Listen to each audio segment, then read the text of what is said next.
Magandang araw! Narito muli si Teacher Hannah para tulungan kayong pag-aralan ang Homeroom Guidance Quarter 4, Module 12 na may pamagat na Get Connected with Others for More Discovery. Handa na ba kayo? Magaling! Tara na at isa-isahin nating pag-aralan at gawin ang mga gawain sa module na ito.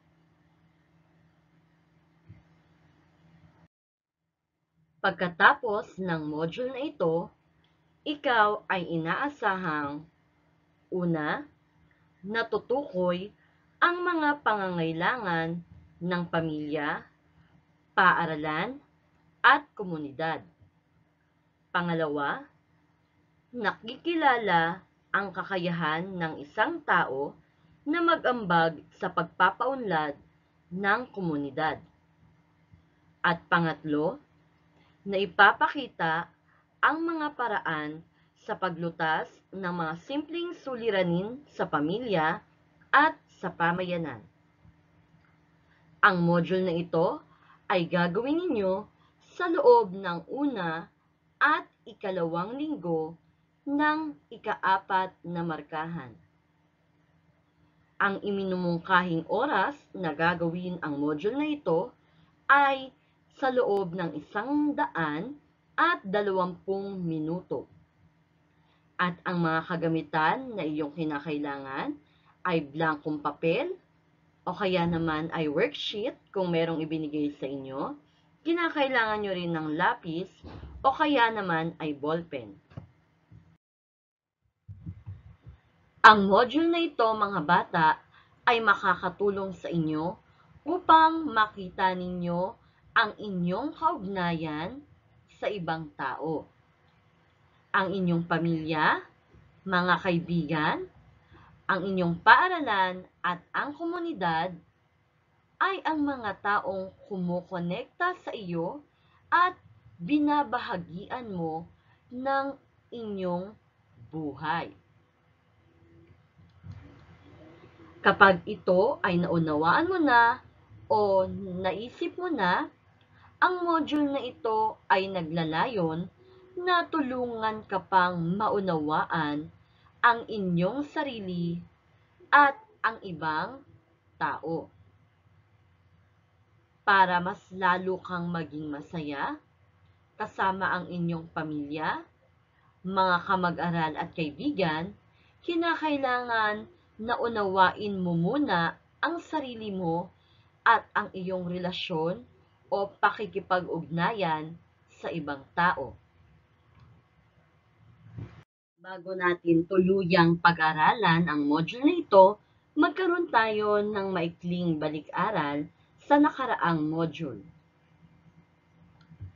Sa module 11, ginabayan ka sa paglalakbay mo tungo sa iyong tatahaking karera o yung mga nais mong maging trabaho, mga bagay na nais mong makamit kagaya ng bahay, kotse at iba pa.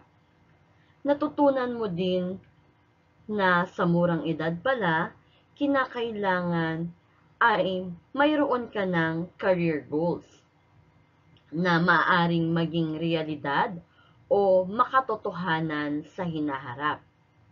Kung magsisimula ka ng maghanda sa pamamagitan ng pagkakaroon ng sariling kamalayan, ikaw ay self-aware,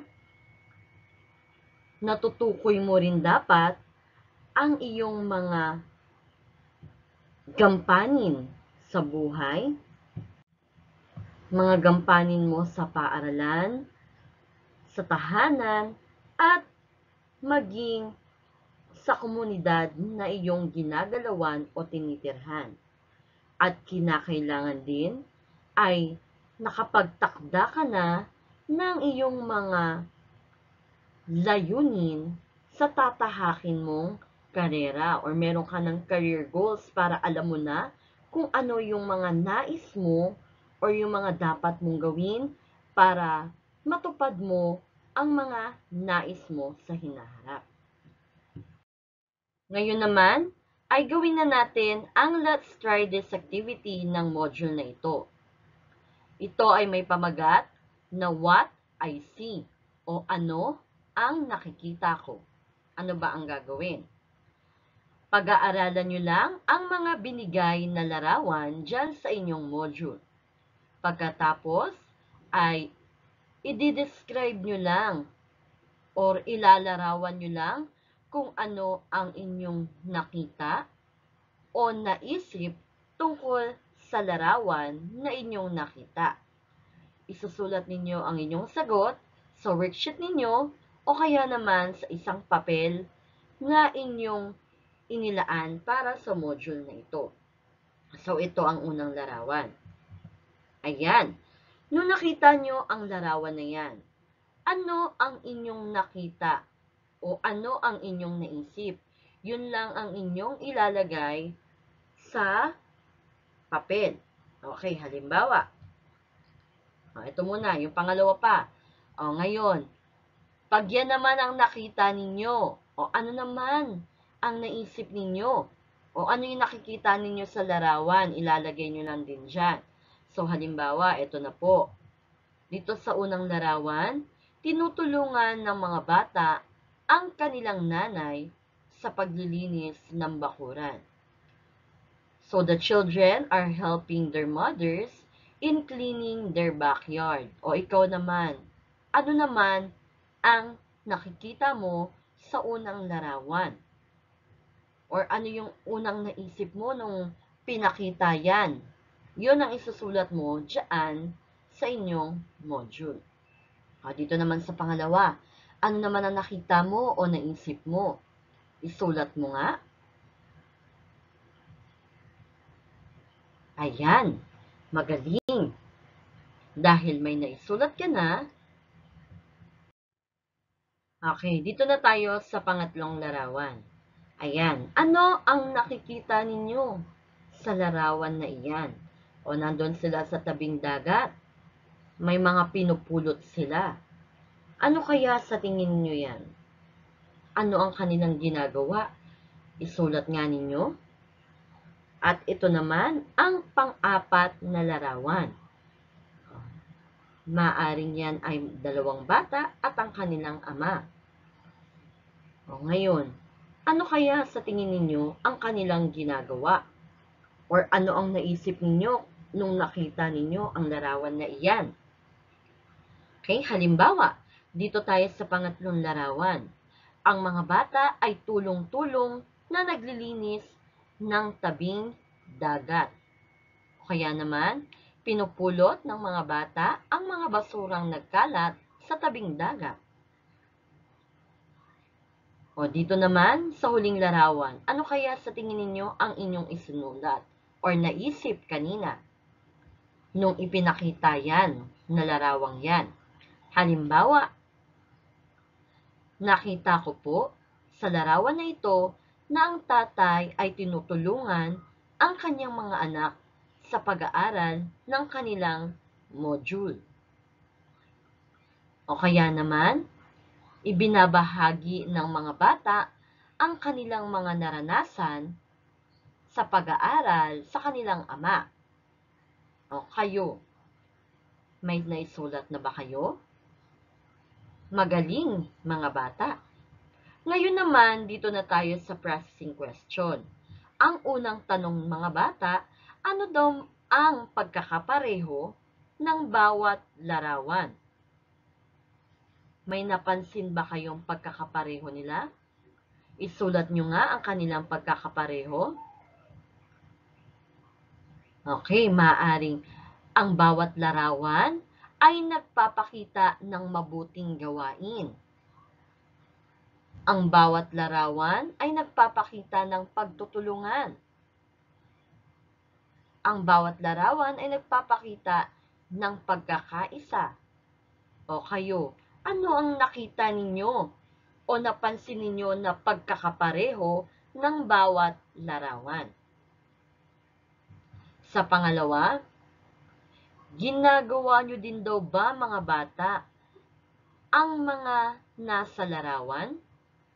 Pagkatapos, magsusulat kayo ng maiksing paliwanag tungkol sa inyong sagot.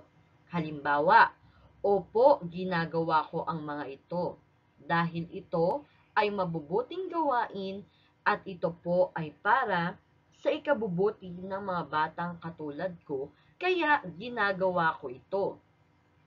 Opo, ginagawa ko po ito para mas madali ang bawat gawain, ako ay nakikipagtulungan. Opo, ginagawa ko po ang paglilinis ng kapaligiran. Dahil para din naman ito sa ating lahat, kaya ako ay naglilinis. O ikaw, bakit mo ginagawa yung larawan na iyong nakita at ipaliwanag mo? Then sa pangatlo, ano naman daw ang nararamdaman mo kapag ikaw ay sumasali sa mga gawain na kagaya ng iyong nakita? Ikaw ba ay masaya, malungkot, napagod, natuwa, natakot nung ginawa mo ang mga gawain na iyon? Ilagay mo lang ang iyong nararamdaman. Dito na tayo sa Let's Explore This Activity na may pamagat na self-check. Ang gagawin lang, babasahin natin isa-isa ang bawat pahayag sa bawat bilang. Pagkatapos ay lalagyan nyo ng check ang tamang column na naglalarawan sa inyong gagawin o nararamdaman. So, ito yung bawat column. Yes, maybe, at no. Diyan lang kayo magche-check katapat nung number na ating babasahin. Okay? Kung halimbawa wala kayong worksheet, ang gagawin nyo ay kokopyahin nyo ang gawain na ito para maipakita ninyo kung ito ay yes, maybe, or no ang sagot ninyo. So, dito tayo sa number 1. I enjoy playing with friends. Masaya ako na nakikipaglaro sa aking mga kaibigan. Kung masaya ka at ang sagot mo ay opo, ang i-check mo sa number 1 ay yes.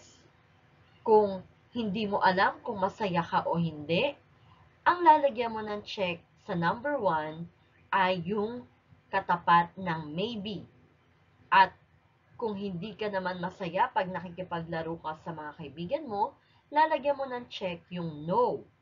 Halimbawa, ito, yung number 1. Ayan, yes. Kailangan katapat ng 1 muna ha, kasi nasa number 1 pa lang tayo. Okay, number 2. I love expressing my feelings with my classmates. Gusto mo daw na ibinabahagi ang iyong nararamdaman sa mga kaklase ninyo. Kung gusto mo na nagbabahagi ka ng mga nararamdaman mo sa iyong mga kaklase, ang lalagyan mo ng check ay yung katapat na column ng yes sa number 2. At kung hindi mo alam kung gusto mo na nagbabahagi ka o hindi, ang i-check mo ay yung column na maybe na nasa number 2. At kung hindi ka masaya at ayaw mo na nagbabahagi ka ng nararamdaman mo sa mga kaklase mo, ang i-check mo ay yung column na no. Halimbawa, ako, gusto ko na nagbabahagi ako ng nararamdaman ko. Ang i-check ko ay yung yes na katapat ng number 2. Okay, dito na tayo sa number 3. I hate being ignored by friends. Ayoko na hindi ako pinapansin ng mga kaibigan ko. Ano ang sagot mo? Yes, maybe, or no? Kung ayaw mo na hindi ka pinapansin, ang lalagyan mo ng check ay yung yes. Kung hindi mo alam kung ayaw mo o hindi, ang lalagyan mo ng check ay yung maybe. At kung okay lang sa'yo na ikaw ay hindi pinapansin, ang lalagyan mo ay yung no. Ayan, o halimbawa, ang sagot ko sa number 3 ay maybe. Dahil minsan okay lang naman sa akin na hindi ako pinapansin. Pero minsan ayoko rin na hindi ako pinapansin. Kaya maybe ang nilagay ko. O kayo, kung ayaw nyo na hindi kayo pinapansin, ilalagyan nyo yung yes. Pero kung okay lang sa inyo na hindi kayo pinapansin, ang lalagyan nyo yung no. Then number 4, I ask my family for help. Humihingi ako ng tulong sa aking pamilya. Yes, maybe, or no. Lagyan mo lang ng check ang iyong sagot. Okay, may sagot ka na ba? Dito na tayo sa panglima. Kayo na ang maglalagay ng check, ha? Yung tatlo ay akin lamang pong example. Ngayon, kayo na po ang maglalagay ng check sa bawat bilang. Ipapaliwanag ko na lang ang nilalaman sa bawat bilang. Okay? Sa number 4, ulitin ko lang, humihingi ako ng tulong sa aking pamilya. Yes, maybe, or no. Panglima, I am able to express my likes and dislikes to others. O, ibinabahagi ko ang aking mga gusto at hindi gusto sa ibang tao. O, ikaw ba ay nagsasabi sa mga taong nasa paligid mo kapag gusto mo ang isang bagay o kaya hindi mo gusto? Kung ginagawa mo ito, dito ka mag-check sa yes. Kung hindi ka sigurado kung ginagawa mo ito o hindi, ang check mo ay yung maybe. At kung hindi mo talaga ito ginagawa, ang i-check mo ay yung no. Dito na tayo sa pang-anim. I want to be a part of a group. O, mahilig kang gusto mo yung may mga kagrupo ka. Lalo na kung halimbawa may mga grouping sa school, mahilig ka na meron kang kagrupo or gustong-gusto mo kapag ka hinahati sa grupo ang inyong klase at may pinapagawa sa inyo. O kaya kapag nakikipagkaibigan ka, hindi lang sa isa, meron kang maraming kaibigan. O kung yes ang sagot mo, dito ka mag-check sa katapat syempre ng yes. Pero kung halimbawa hindi ka sigurado, kung gusto mo yung kabilang ka sa maraming tao or kabilang ka sa isang grupo, ang i-check mo ay yung maybe.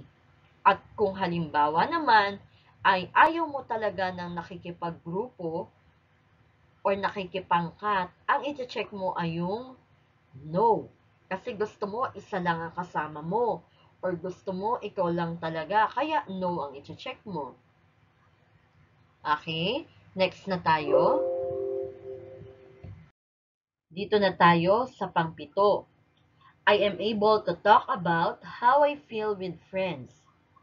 Nasasabi ko ang aking nararamdaman sa aking mga kaibigan.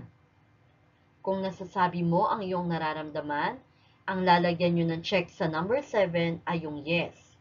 Kung hindi ka sigurado, ang lalagyan mo ng check ay maybe. At kung talagang hindi mo kayang magbahagi or magsabi ng nararamdaman mo sa iyong mga kaibigan, ang lalagyan mo ng check ay no. Dito na tayo sa pang-8. I can follow simple instructions. Nakakasunod ako sa mga simpleng tagubilin sa akin. O halimbawa, sabi ng nanay mo, ikaw muna ay mag-aral bago manood ng TV. Huwag ka munang lalabas.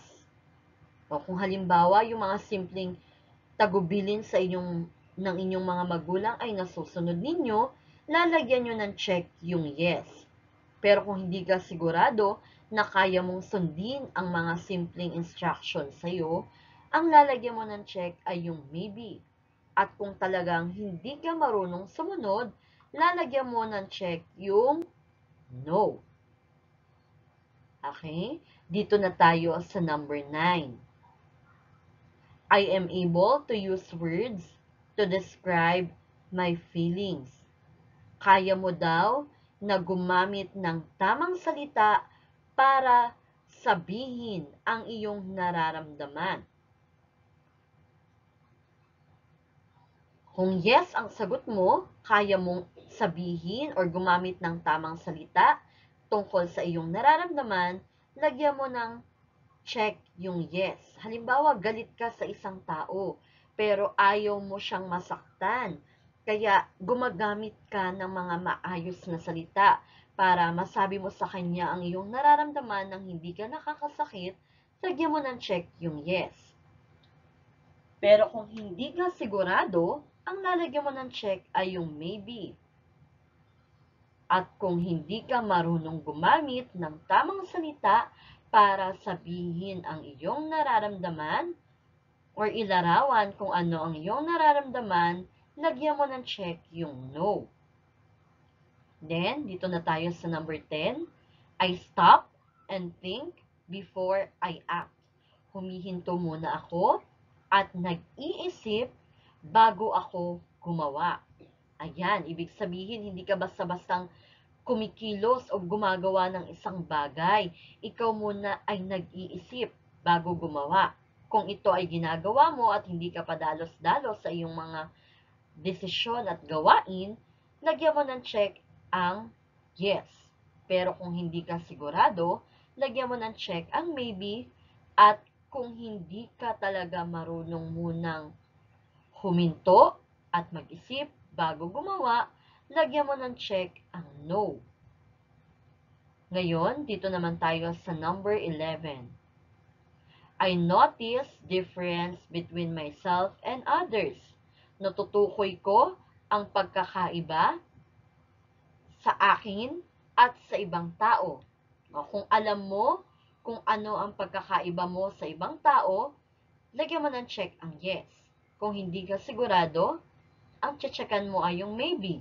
At kung hindi mo talaga alam ang inyong pagkakaiba, ang i-check mo ay yung no. Then, dito na tayo sa number 12. I know how it is to feel embarrassed.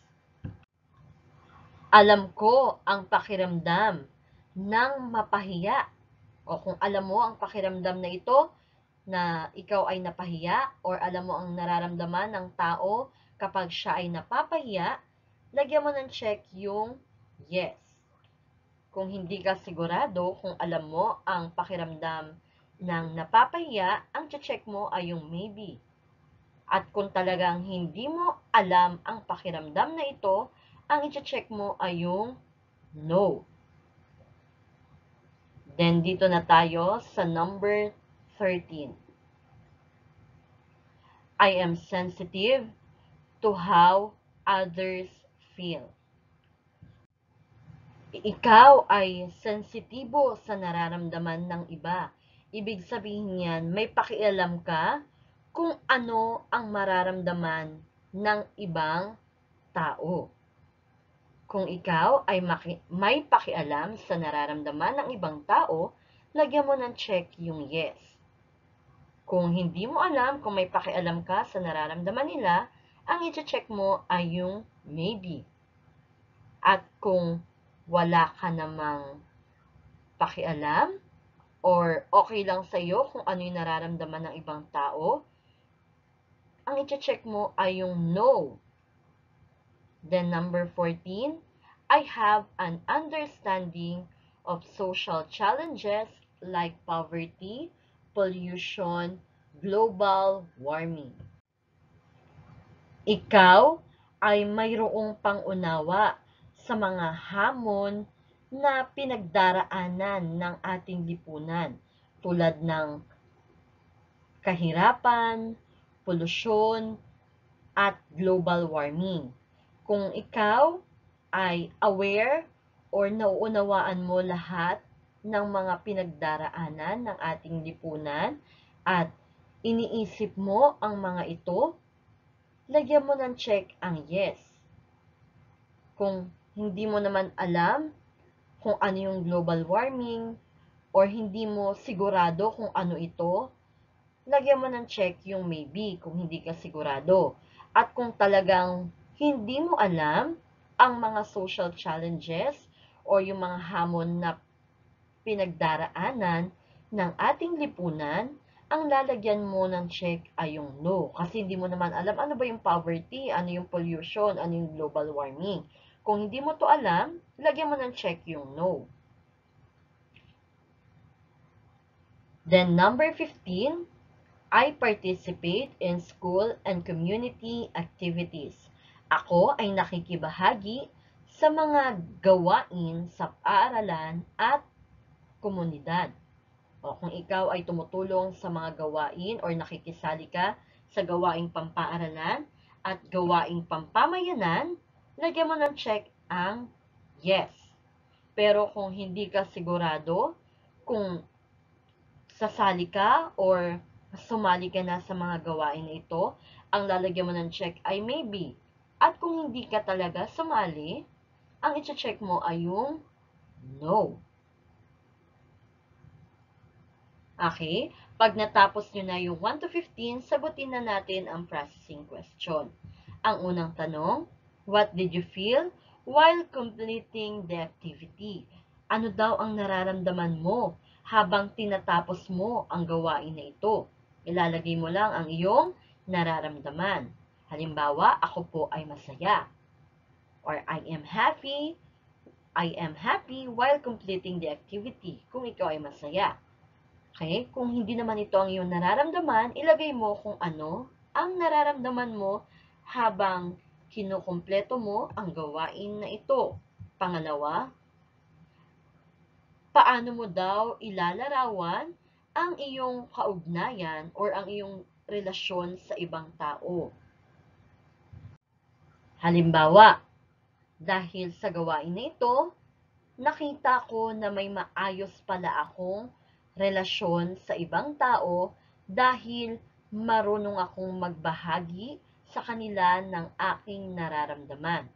O kaya naman, kinakailangan ko pa palang paunlarin ang aking relasyon sa ibang tao dahil napansin ko na nahihiya pa pala ako na ibahagi ang aking sarili sa kanila. Okay? O, ngayon, ikaw naman, paano mo ipapaliwanag or paano mo ilalarawan ang iyong relasyon sa ibang tao? Ngayon, pangatlo, how can you make connections to your family, school, and community? Paano ka daw gumagawa ng koneksyon or kaugnayan sa iyong pamilya, sa paaralan, at sa komunidad? Halimbawa, ang akin pong ginagawa ay ibinabahagi ko sa kanila ang aking mga nararamdaman. Sumasali din po ako sa mga gawain sa paaralan at sa komunidad. At ako din po ay tumutulong sa aking pamilya. O ikaw, paano ka gumagawa ng kaugnayan sa inyong pamilya, sa paaralan, at sa komunidad? Anong ginagawa mo para kahit papano ay magkaroon ka ng koneksyon sa kanila? Okay? Maaari din pwede mong ilagay sa pamamagitan po ng aking pakikipag-usap sa bawat miyembro ng aking pamilya. Nakikipag-usap din po ako sa mga tao sa aming pamayanan na tinitirhan. At ako rin po ay may maayos na komunikasyon sa aking guro para magawa ko ang mga gawain sa paaralan. Okay? O ikaw, ilagay mo ang iyong sagot sa number 3. Dito na tayo sa keep in mind na may pamagat na family o pamilya. Our family is our strong support system. Ang ating pamilya, mga bata, ang pinakamatibay na pinagkukunan natin ng lakas. Kaya tinatawag silang support system. Ibig sabihin, kapag may kailangan tayo, ang madali nating lapitan ay ang ating pamilya. Kapag may problema tayong pinagdaraanan, kapag meron tayong mga bagay na hindi maintindihan, or tayo ay naguguluhan, laging nariyan ang ating mga pamilya.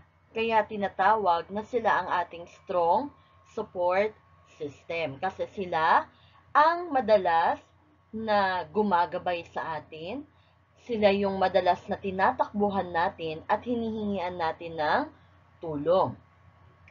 They are with us when we encounter difficulties and challenges. Kasama natin ang ating mga pamilya kapag nakakaranas tayo ng mga iba't ibang paghihirap at hamon sa ating buhay.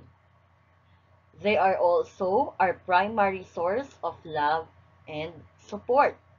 Ang ating pamilya din, mga bata, ang pinakapangunahing pinagmumulan ng pagmamahal at suporta o lakas na ating kinakailangan.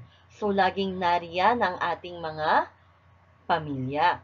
Madali natin silang lapitan at sila ay handang tumulong at sumuporta sa atin. Here are simple steps to strengthen connection among the members of the family. So, bibigyan ko kayo, mga bata, ng mga simpleng step o simpleng paraan para mas lalo pang mapagtibay ang inyong koneksyon o pakikipag-ugnayan sa bawat miyembro ng inyong mga pamilya. Ang una ay show appreciation o pagpapakita ng pagpapahalaga. So, dapat pinapakita natin na na-appreciate natin ang bawat miyembro ng ating pamilya. Lahat ng kanilang ginagawa ay dapat ating pinapahalagahan. Show your family members that you care about them. Express this through words and action. So, dapat pinapakita natin sa bawat miyembro ng ating pamilya na tayo ay nagpapahalaga sa kanila. Pinapakita dapat natin sa kanila na mayroon tayong pakialam sa bawat miyembro ng ating pamilya. Maaari natin itong ipakita sa pamamagitan ng ating pananalita at maging sa ating gawa. Halimbawa, may nagawang mabuti ang iyong nakababatang kapatid o pwede mong sabihin sa kanya, ang galing mo naman, bunso. Diba? Sa pamamagitan lang nun ay matatouch na natin ang ating mga miyembro ng pamilya, lalo na yung bunso mo, pag sinabihan mo siya, ang galing mo naman. Siyempre, matutuwa ang ating mga pamilya or matutuwa yung bunso na inyong sinabihan. O kaya naman, pagpapakita sa pamamagitan ng action. Halimbawa, may sakit na miyembro ng inyong pamilya o ipakita nyo na inaalagaan nyo sila. Ano pa? Kapag nakikita ninyong may ginagawa or busy sa mga gawaing bahay ang inyong nanay, pwede ninyo silang tulungan para makita ng inyong mga magulang, lalo na ng inyong nanay, na pinapahalagahan nyo sila sa pamamagitan ng inyong pagtulong. Okay, dito na tayo sa number 2, provide help and support. Kailangan, mga bata, magbigay kayo ng tulong at suporta sa bawat miyembro ng inyong pamilya. Kagaya ng sinabi ko kanina, kapag nakikita ninyo si nanay na maraming ginagawa, maaari kayong tumulong sa kanila. Dahil sa paraang iyon, hindi lang ang pagpapahalaga sa kanila ang pinapakita mo. Pinapakita mo rin sa kanila na mahal nyo sila at ikaw ay handang tumulong sa kanila sa oras na kailangan kanila. Okay? Make yourself available to give support whenever someone needs it. Kinakailangan, mga bata, ay maging handa ka o maglaan ka ng panahon at oras sa bawat miyembro ng inyong pamilya na nangangailangan sa iyo. Halimbawa, si kuya ay mayroong laro ng basketball mamaya. Sinabihan kanya, alam mo ba, may laro kami mamaya ng basketball. O i-offer mo na agad yung sarili mo na, sige kuya, manonood ako. susuportahan kita. Okay? Sa pamamagitan lang nun, mapapasaya nyo na ang puso ng inyong mga kapatid dahil pinapakita nyo ang inyong pagsuporta. Doing simple things for them like helping in the household chores will mean a lot. O yun din, ang pagtulong nyo rin sa bawat miyembro ng inyong pamilya, kagaya ng paggawa ng mga gawaing bahay, ay malaking tulong na sa kanila. Malaking bagay na ang pagpapakita nyo ng tulong sa kanila. Kasi, napapabilis ang kanilang gawain, na ipapakita nyo ang pagmamahal sa kanila, napapahalagahan nyo sila, at napapasaya ninyo ang miyembro ng inyong pamilya. Pangatlo, healthy communication. Ayan, magkaroon kayo ng mabuting komunikasyon sa inyong mga pamilya. Ano ba ang ibig sabihin ng healthy communication, teacher? Comfortably talk to your family members about your problems. So, kinakailangan maging komportable kang makipag-usap sa bawat miyembro ng inyong pamilya tungkol sa iyong problema. Huwag kang mahihiyang magbahagi sa kanila ng iyong nararanasan, ng iyong nararamdaman. Asking help from them will greatly help you in finding solution. Kasi ang paghingi sa kanila ng tulong ay makakatulong sa iyo para makahanap ka ng solusyon sa iyong mga problema. Malaking tulong ang bawat miyembro ng inyong pamilya kapag nag-share ka sa kanila ng iyong mga nararanasan. Kasi pwede silang magbigay sa iyo ng idea kung paano mo malulunasan ang problema. Maari ka nilang tulungan na gawin ang mga actions para mas mabilis mong malunasan ang problema. Nandyan lagi ang bawat miyembro ng iyong pamilya. Huwag kang mahihiyang ibahagi sa kanila. Hindi lang yung problemang nararanasan mo, maging yung mga kasiyahan sa buhay mo, yung mga nararamdaman mo, kailangan ay matuto kang magbahagi sa kanila. Maging yung idea mo, ikaw din, kung halimbawa ay kinakailangan ng iba ang idea mo, ng tulong mo, huwag ka ring mahihiyang magsabi sa kanila. Kasi maaaring makatulong ka din sa mga miyembro ng inyong pamilya na nakakaranas ng pagsubok. 4. Take responsibility of one's action. Kailangan, mga bata, ay maging responsable ka sa lahat ng iyong ginagawa. Be responsible of your actions by knowing your rules, making simple decisions, and admitting your mistakes. Kailangan, mga bata, maging responsable kayo sa inyong mga ginagawa. Una, dapat alam mo ang iyong gampanin bilang miyembro ng iyong pamilya. Alam mo dapat yung mga roles mo or ano yung mga dapat na ginagawa mo bilang miyembro ng inyong pamilya. Sunod, making simple decision. Kailangan marunong ka ring gumawa ng simpleng desisyon. Kasi mahalaga sa bawat miyembro ng inyong pamilya na nakakatulong ka sa pagdidesisyon sa inyong pamilya. At ang sunod, admitting your mistakes. Ibig sabihin yan, mga bata, kailangan marunong kang umamin sa iyong mga pagkakamali. Marunong kang humingi ng tawad kapag ikaw ay nagkakasala.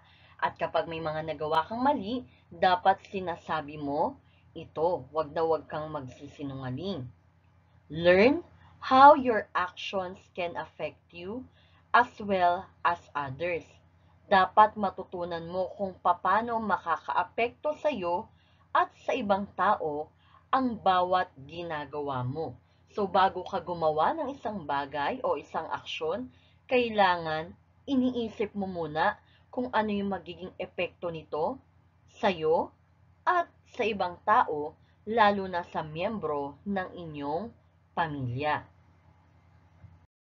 Okay, sunod ay ang school. School is a second home for learners. So, tinatawag ang paaralan na pangalawang tahanan ng mga mag-aaral. You spend most of your waking hours in school to learn knowledge and life skills necessary for you to become a productive individual of the society. So, nagugugol ka mga bata ng mahabang oras sa inyong pag-aaral, lalo na sa face-to-face, di ba? Ang haba ng panahon o oras na ginugugol ninyo sa bawat araw sa inyong pag-aaral para ikaw ay matuto ng iba't ibang kaalaman at para din matuto ka ng mga kasanayan sa buhay na kinakailangan mo para maging isa kang produktibong mamamayan o individual sa ating lipunan. So, ang paaralan ay malaking tulong sa bawat isa para mas lalong mahubog ang ating pagkatao. Okay? Malaking tulong ang ating paaralan para tayo ay maging isang mabuting mamamayan. Dito naman tayo sa neighbors and community. A wonderful community is a place where people help each other to improve it. Ang isang kahangahangang komunidad o pamayanan ay isang lugar kung saan nagtutulungan ang mga tao upang mas lalong mapabuti o mapaunlad ang lugar na kanilang tinitirhan o ginagalawan. If you observe that your community has a lot of problems, you can help think of ways on how you help solve them. So, halimbawa mga bata, nakita mo o napansin mo na maraming problemang kinakaharap ang inyong pamayanan o komunidad o yung lugar na iyong ginagalawan o tinitirhan. Maaari kang mag-isip ng mga paraan kung paano ka makakatulong na solusyonan ang inyong problema. Kapag marami kang naiaambag o naitutulong sa inyong komunidad, mas lalong mapapabuti o mapapaganda ito.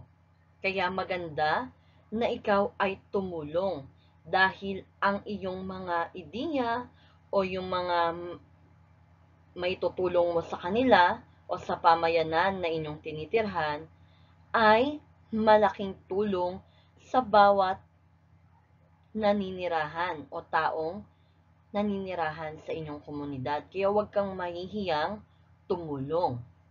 Remember, the problems in your community or environment also affects you. Ayan, tandaan mo na yung mga problema na dinadanas ng inyong pamayanan o komunidad at maging ng iyong kapaligiran, ng iyong paligid ay makakaapekto sa iyo. Kaya dapat hindi ka nagsasawalang bahala. Kailangan tumulong ka. Umambag ka sa lugar na iyong tinitirhan. Tumulong ka sa mga proyekto, tumulong ka kapag may problema, mag-isip ka ng paraan. Hindi dahil bata ka ay wala ka nang maitutulong. Tandaan mo na maliit man ang maitutulong mo ay malaking epekto na ito sa inyong lugar. Malaking tulong na yon. Kaya huwag kang mahihiyang tumulong at magbahagi ng iyong ideya, ng iyong nararamdaman, o ng iyong solusyon sa bawat problema. As a grade 4 learner, you can practice actions that can help solve common problems in your community. So, bilang isang mag-aaral, mga bata na nasa ika-4 na baitang, maaari kang magsanay ng iba't ibang aksyon o iba't ibang gawain na maaaring makatulong sa paglutas ng mga karaniwang problema sa inyong pamayanan o komunidad. Below are easy things to do that you can follow. So, bibigyan ko kayo ng ilang mga bagay, mga madadaling bagay na maaari mong gawin. Una, be aware of what is happening around you. Magkaroon ka ng kamalayan sa mga nangyayari sa paligid mo. Okay? Pansinin mo o tingnan mo, obserbahan mo ang mga nangyayari sa iyong paligid. Kailangan mayroon kang pakialam sa mga nangyayari sa paligid mo. Pangalawa, offer your help and service to others. Ikaw na mismo ang mag-alok ng iyong tulong at serbisyo sa iba. Kasi yung iba maaring ayaw nilang magsalita na kinakailangan nila ng tulong mo. Kaya ikaw na mismo ang magkusang tumulong at magbigay ng serbisyo sa mga taong nasa komunidad na iyong tinitirhan. Letter C, participate in community activities such as coastal cleaning, waste segregation, and tree planting. Kailangan tumulong ka o lumahok ka sa iba't ibang gawain sa inyong komunidad, kagaya ng paglilinis ng baybayin, o yung paglilinis ng tabing dagat, o ng baybayin ng dagat. Pwede ka ring tumulong sa waste segregation, o yung paghihiwalay ng basura, at maging sa tree planting o pagtatanim ng puno. Marami pang iba na gawain sa komunidad na maaari kang lumahok o sumali para maging maayos ang pamayanan o komunidad na iyong tinitirhan. Kasi kapag hindi ka tumulong, tandaan mo na maaari itong makaapekto sa iyo at sa mga susunod pang henerasyon.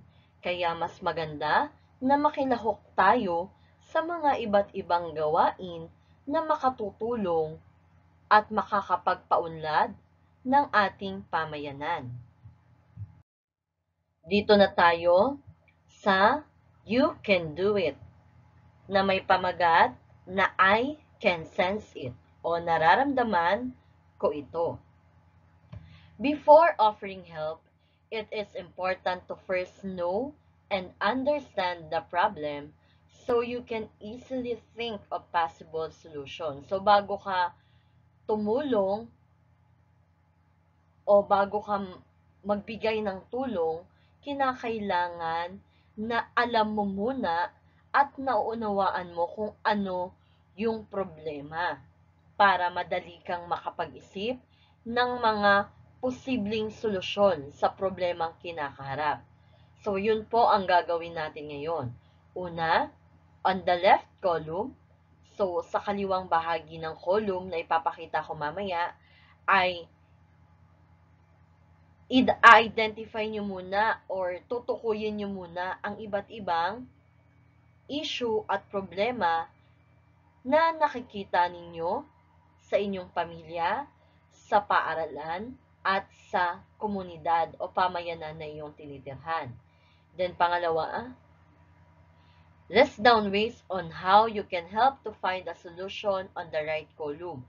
So, sa kanang bahagi naman o sa kanang column naman ay itatala ninyo o isusulat nyo yung mga paraan kung paano ka makakatulong o paano ka makakapagbigay ng solusyon sa problema.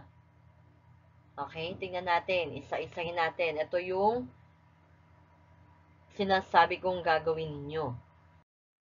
Ayan, ito yung gagawin ninyo. Una, sa kaliwang bahagi, issues and problems observed. So, yung mga nakikita ninyo, napapansin ninyo na mga issue o problemang kinakaharap ng pamilya, ng paaralan, at pamayanan ninyo. Then, dito naman sa kanang bahagi, ways on how can I help. So, ilalagay nyo naman kung paano kayo makakatulong. O halimbawa, dito sa pamilya, madaming gawaing bahay si nanay. So, isa yan sa mga issue o problemang napansin mo kunyari sa inyong pamilya. So, ano ang paraan na gagawin mo para makatulong ka? So, ito yung halimbawa. Kakausapin ko ang aking mga kapatid na tulungan namin si nanay. O yan, pwedeng yan ang paraan na iyong gagawin. O kaya naman, nawala ng trabaho si tatay. O ano ang gagawin mo para makatulong? Ibibigay ko ang perang aking naipon para maging puhunan sa maliit na negosyo kagaya ng pagtitinda ng merienda o pwede din yon. Okay? Sunod, sa school, ano kaya yung mga issue at problemang napansin mo sa paaralan? O halimbawa, may mga batang huminto sa pag-aaral ngayong may pandemya. O yan, kung may mga batang huminto sa pag-aaral ngayong panahon ng pandemya, ano kaya ang maitutulong mo? O pwedeng hihikayatin ko ang mga batang tulad ko na mag-aral muli. O ayan, malaking tulong yan. Yung sasabihin mo lang sa mga bata na, alam mo ba, kahit na pandemic ngayon, kinakailangan mag-aral tayo. Para kahit nasa bahay lang tayo, meron pa rin tayong natututunan. At para din naman sa atin ito, kaya kinakailangan mag-aral tayo. O, isip ka nga ng mga issue o problemang kinakaharap ng inyong paaralan. Ilagay mo yon, pagkatapos isulat mo kung paano ka makakatulong. Okay? Sunod, sa pangatlo, sa community naman tayo, maraming kalat sa paligid. O isa yan sa mga issue o problema ng pamayanan. So ano ang gagawin mo para makatulong ka? Ito ang halimbawa.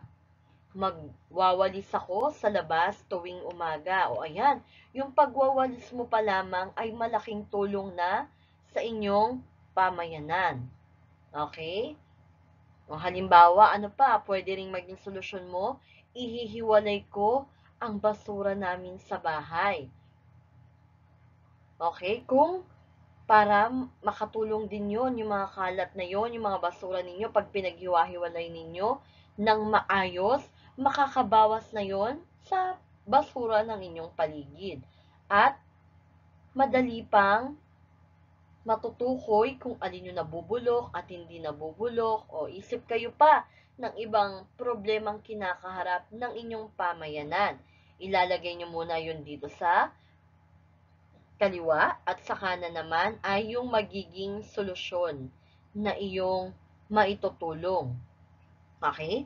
Pagkatapos niyan, gagawin naman natin itong processing question. Una, what do you feel when you are able to help others? O ano daw nararamdaman ninyo kapag ikaw ay nakakatulong sa iba? O isusulat mo lang ang iyong nararamdaman. Pangalawa, when you help others, do you expect something in return? Yes or no, and why? Kapag ka ba tumutulong ka sa ibang tao o tumutulong ka sa iba, nag-e-expect ka ba na tutulungan ka rin nila? O kapag ka tinutulungan mo yung iba, meron ka bang inaasahang kapalit sa mga tinulungan ninyo?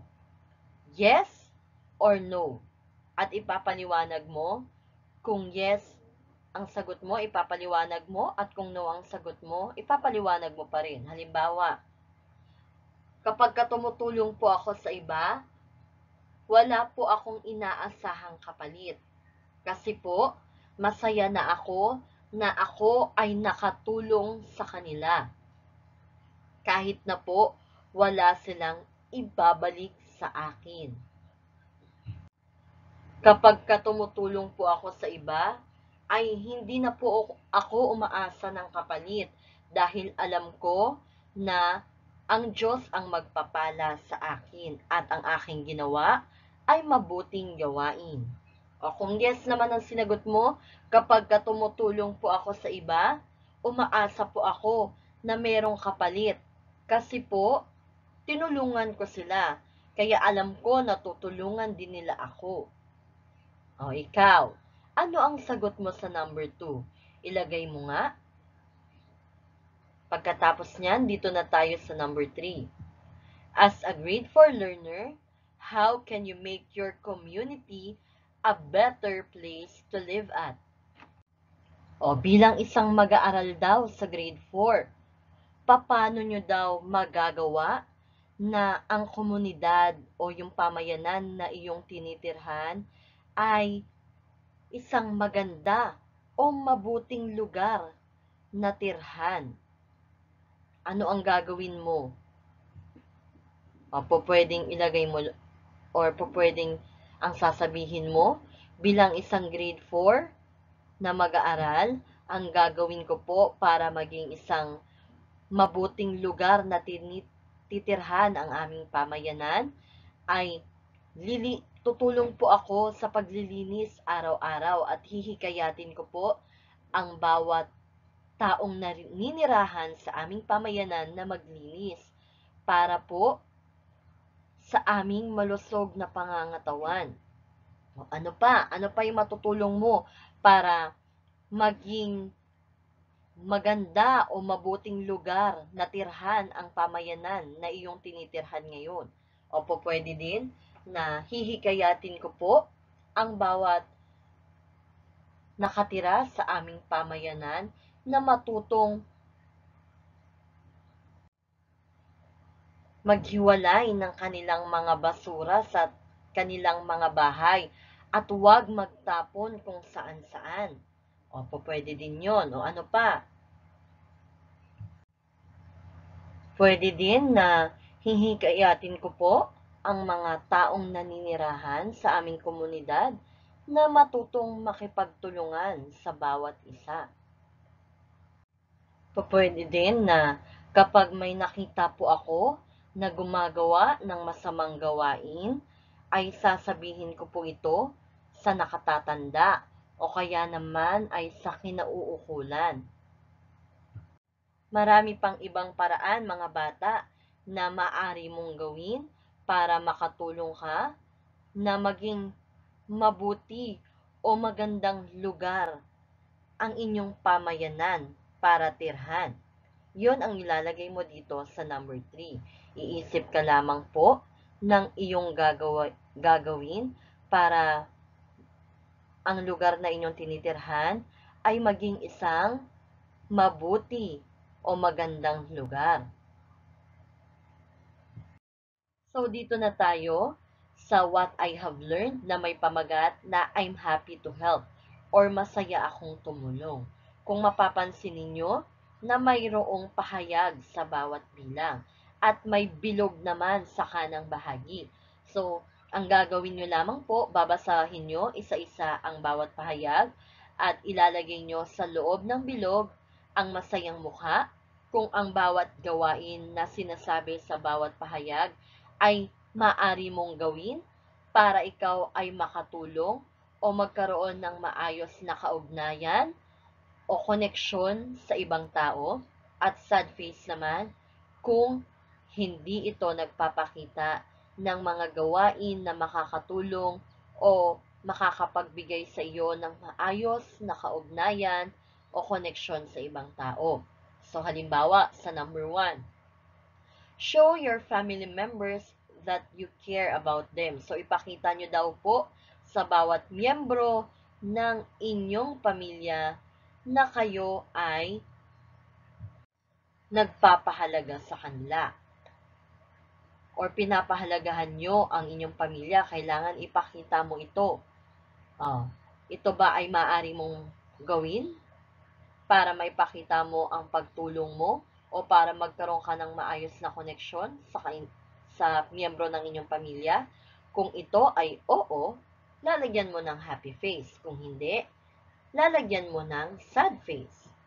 Halimbawa, ang sagot ko sa number 1 ay smiley face. Siyempre, dapat gawin ko yan para magkaroon ako ng maayos at magandang relasyon pa, lalo sa miyembro ng aking pamilya. Number 2, offer your help in doing the household chores. Kinakailangan daw ay ibigay mo ang iyong tulong Magkusa kang magbigay ng tulong sa paggawa ng mga gawaing bahay. O sa tingin mo, makakatulong ba yan sa'yo para magkaroon ng maayos na relasyon o koneksyon sa inyong pamilya or sa ibang tao? Kung oo, happy face ang ilalagay mo. At kung hindi, sad face.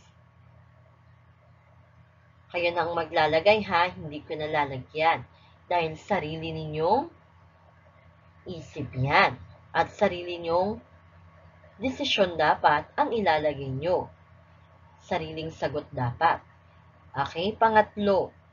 Ask your parents to buy a new gadget despite of knowing that they can't afford it right away. Oh, hingiin nyo daw or sabihan nyo daw yung inyong mga magulang na bilhan kayo ng bagong gadget kahit na alam mo na hindi nyo pa kayang bilhin ito agad-agad. O makakatulong ba ito sa inyo para magkaroon ng maayos na relasyon sa inyong mga magulang o sa miyembro ng inyong pamilya? Yung pipilitin nyo yung inyong mga magulang na bilhan kayo ng gadget kahit alam mong hindi nyo pa kayang bumili nito? Kung oo, happy face, at kung hindi, sad face. Number 4. Be a friend to a new student in your class. O maging kaibigan ka daw sa bagong mag-aaral sa inyong klase o meron kang bagong kaklase, makikipagkaibigan ka. Sa tingin mo, makakatulong ito sa iyo para magkaroon ka ng magandang koneksyon o magandang relasyon sa inyong mga kaklase? Kung oo, happy face. At kung hindi, sad face. Then number 5, stay at home and follow the safety measures during a pandemic. No, yan. Manatili ka lamang sa bahay at sumunod sa mga safety measures or sa mga ligtas na gawain na dapat ginagawa mo ngayong pandemya? O sa tingin mo, makakatulong ba ito para magkaroon ka ng maayos na koneksyon sa iba? Kung oo, smiley face, at kung hindi, sad face. Pang-anim, blame others with the mistakes that you have done. O yan, sisisihin mo daw yung ibang tao sa mga pagkakamali na iyong ginawa. Sa tingin mo ba ang pagsisi sa iba sa pagkakamaling ikaw ang gumawa ay makakatulong sa iyo para magkaroon ka ng maayos na relasyon sa ibang tao? Kung opo ang sagot mo, smiley face ang number 6. Pero kung hindi, sad face. Number 7, treat others with respect and kindness. Ayan. Kinakailangan tinatrato mo ang iba ng may respeto at kabutihan. O, makakatulong ba ito para magkaroon ka ng mabuting relasyon sa iba? Kung opo, smiley face. At kung hindi, sad face. Number 8, throw your snack and candy wrappers anywhere. O itapon mo daw yung balat or pinaglagyan ng mga snack na kinain mo o mga chichiryang kinain mo o mga pagkain na pinagkainan mo at ng mga candy. Itatapon mo lang kung saan-saan. Sa tingin mo, makakatulong ba ito sa'yo na magkaroon ka ng magandang relasyon sa iba? Happy face kung opo at sad face kung hindi. Number 9, giving your used clothes to the victims of flash flood in your community. So, ibibigay mo daw po ang mga gamit or mga damit na iyon ang nagamit pero maayos pa sa mga biktima ng pagbaha sa inyong pamayanan o sa lugar na inyong tinitirhan. Sa tingin mo, makakatulong ba ito? Mabuting gawain ba ito? At magkakaroon ka ba ng maayos na koneksyon or kaugnayan o relasyon sa ibang tao? Kung opo, smiley face. At kung hindi, sad face. Then, pang number 10, Pang-10, learn simple gardening and help in community planting. Matuto ka daw ng simpleng paghahardin o simpleng pagtatanim at tumulong ka daw sa mga community planting or pagtatanim sa inyong komunidad. Makakatulong ba ito sa inyong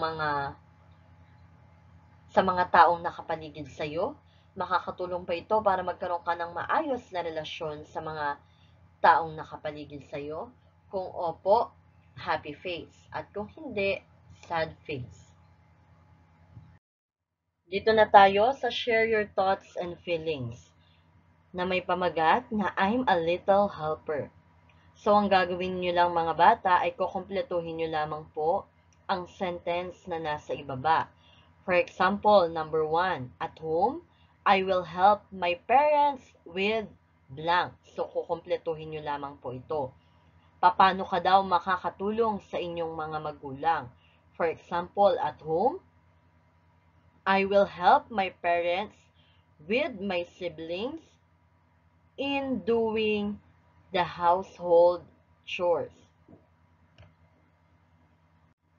O ikaw, paano ka makakatulong sa iyong magulang sa inyong tahanan? Yun ang ilalagay mo sa number 1. Then number 2, at school, I will offer my help to my teachers with blank. So, paano ka naman makakatulong o makakapagbigay ng iyong tulong sa inyong mga guro? For example, at school, I will offer my help to my teachers with my parents in cleaning our classrooms in preparation for the limited face-to-face. Opo, pwede yun. O ikaw, paano ka makakatulong sa inyong paaralan? Ilalagay mo yun dito sa number 2. Then number 3, I'm ready to give helping hand to my classmates whenever handa akong tumulong sa aking mga kaklase kung kailan blank. So, kukumpletuhin mo lamang ito. For example, I'm ready to give a helping hand to my classmates whenever they need my advice.